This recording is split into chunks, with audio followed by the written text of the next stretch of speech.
Hi, I'm Robert, and this is the Game Library Testing Plan. A test plan is an outline for the objectives and methodology required for testing software. It defines what features will be tested and the methods that testers will use for the evaluation of them to make sure that they're working, what counts as working.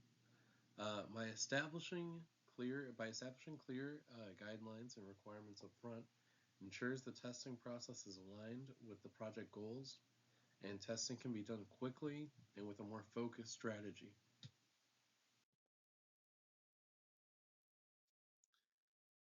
For the add entry or add game function of the program, you can see here it starts from the beginning of the program, which is the main menu. Now it needs to test two ways that we can add games, and that's from reading a file and from adding it manually, right? Uh, so you have to test each one of these. For the manual adding one, each variable has to be a certain type. So,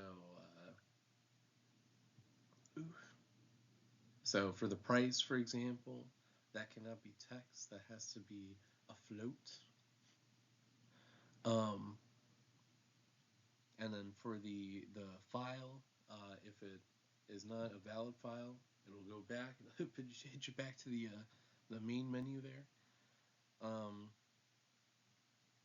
After that, if both of the if those are if whichever one you chose is valid, it tries to add the game to the database. Um, it also checks to see, is the database there, is it valid? If the database isn't working correctly or was never initialized correctly, then that should also cause an error. Uh, then Yeah, after it does add it to the entry, you want to go through the list just to make sure it's there.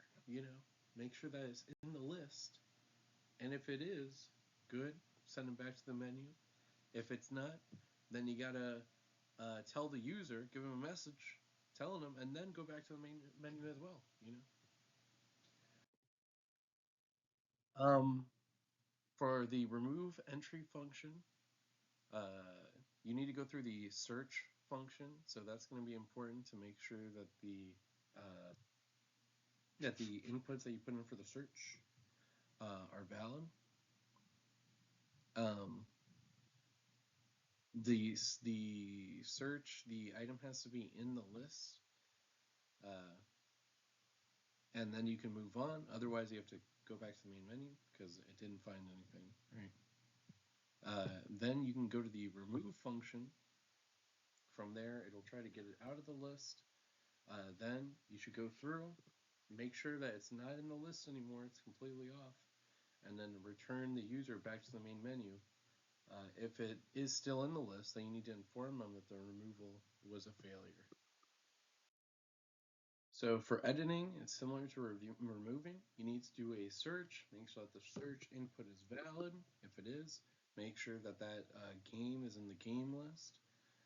If it is, then you go to the edit function, or you have the option to go to the edit function. Then you need to make sure again that the input is valid.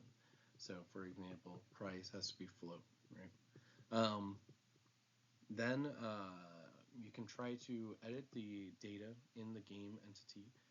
Um, if the data matches the input at the end of this process, then it's a success. That means it was changed. And if it was not, then that means that the test failed, and you must inform the user that the edit failed and go back to the main menu, and then for further edits later with the code.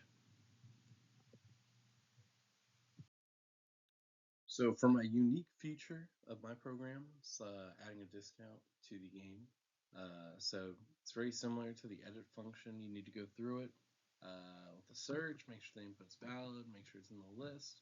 From there, you can apply the discount. You need to make sure that the entry that they put in is an integer, right? And then from there, uh, we're going to edit the entry by putting the the price, multiply it by 1 minus that discount amount divided by 100, right?